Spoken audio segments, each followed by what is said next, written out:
Everyone looks up in terror. A massive, umbrella-shaped entity hovers over the city. Dark clouds swirl with crimson light, radiating palpable menace. As crowds gather, torrential rain suddenly drenches the city. Victims collapse, bodies convulsing violently. Alien invasion? Or supernatural phenomenon? The truth begins 24 hours earlier. Stockholm's night sky tears open. A jagged rift appears. A golden orb floats mid-air, showering microscopic spores. Spores ride rainwater into sewer depths. This deceptively beautiful golden rain masks an extraterrestrial invasion. Biologist Sandra battles funding cuts.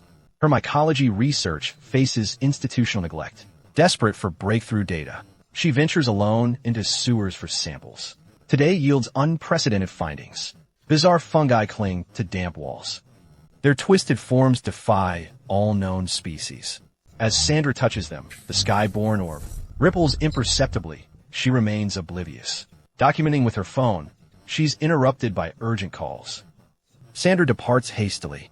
Unnoticed, mushrooms emit faint golden light, signaling something unseen. Traffic traps Sandra in gridlock. Peering ahead, she sees pedestrians frozen, all gazing skyward. Sandra follows their gaze to see an amorphous structure floating above the city. She instinctively pulled out her phone and captured this terrifying sight. The eerie floating mass instantly triggered citywide panic. Sweden's prime minister urgently convened a national security meeting, where hawkish officials demanded immediate fighter deployment to shoot it down. But with its origin unknown, reckless action could provoke unpredictable consequences. Meanwhile, Sandra had returned to her car and kept zooming in on her photos, noticing the alien entity's base resembled the peculiar mushrooms from the sewers. The discovery made her heart race. She immediately called her mentor Morgan, but his phone was off. Sandra sent the photos instead, hoping he'd call back soon. News of the fragmented alien entity spread worldwide, fueling global speculation. Some insisted it was an alien spacecraft. Others called it an unexplained supernatural phenomenon. Yet Swedish authorities still lacked an emergency response plan. Security scans showed no objects had entered Earth's atmosphere in 24 hours. Their only option was seeking UN assistance. Security advisor George proposed the most viable solution: collecting air samples around the entity to detect potential unknown pathogens. But before implementation, torrential rain poured down. A woman collapsed convulsing, her body contorting violently. Bystanders filmed the scene instead of offering help. The footage spread virally online.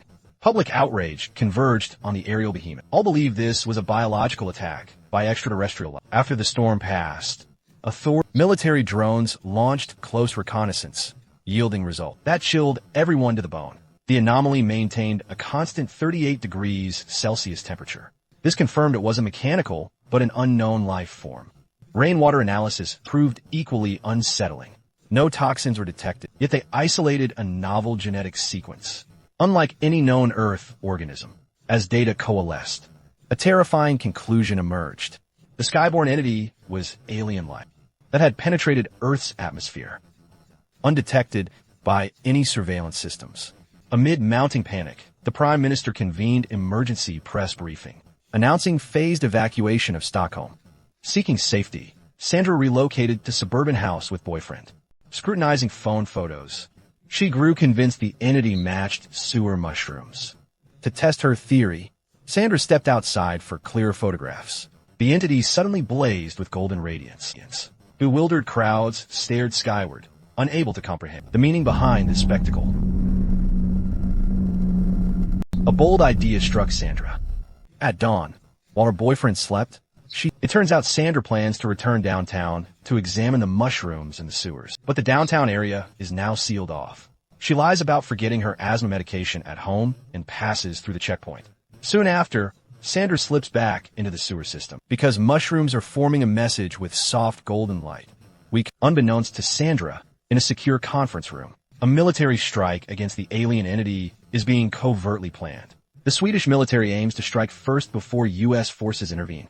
But first, they need to gather more intelligence.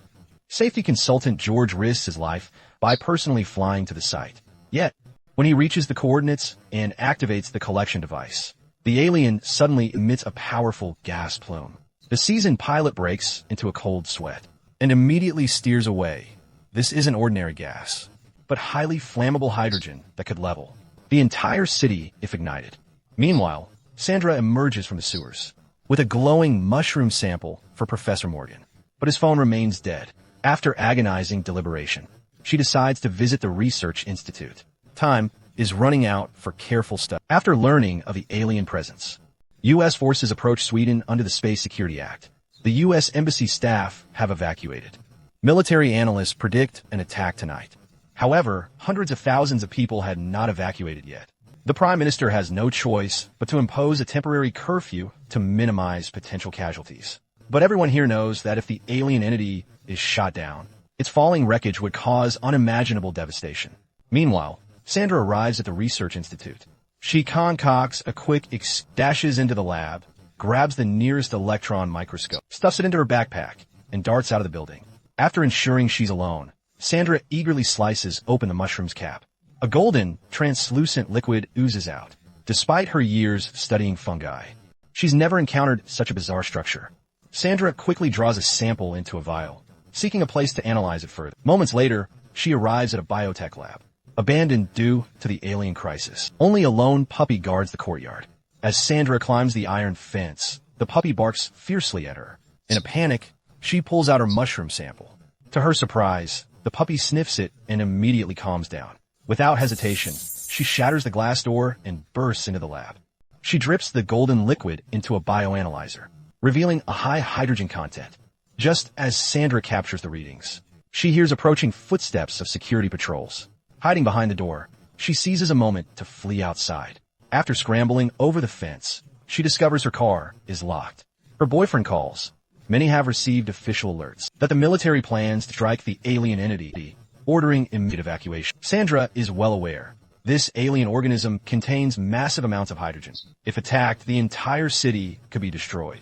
He must report this to the Ministry of Defense. George had already returned to the government building and informed everyone about the hydrogen release from the alien entity.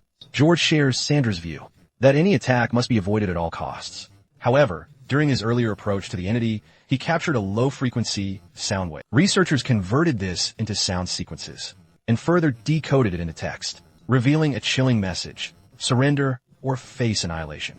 The overt hostility from the alien entity was unexpected, triggering heated debate in the conference room.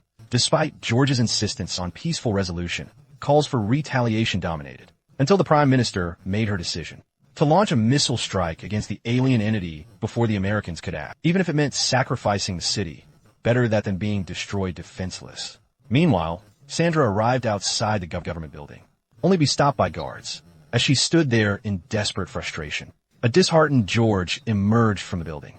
Recognizing the security advisor from TV news, she rushed forward shouting warnings about hydrogen saturation within the entity. This instantly alarmed George. Since hydrogen levels were top secret, he signaled clearance to the guards and approached her for explanation. Seizing this crucial opportunity, Sandra laid out her discoveries to George, convincing him the entity was sending signals of goodwill. An attack could trigger full-scale war between species. George realized the gravity of the situation and immediately relayed the information to the Prime Minister.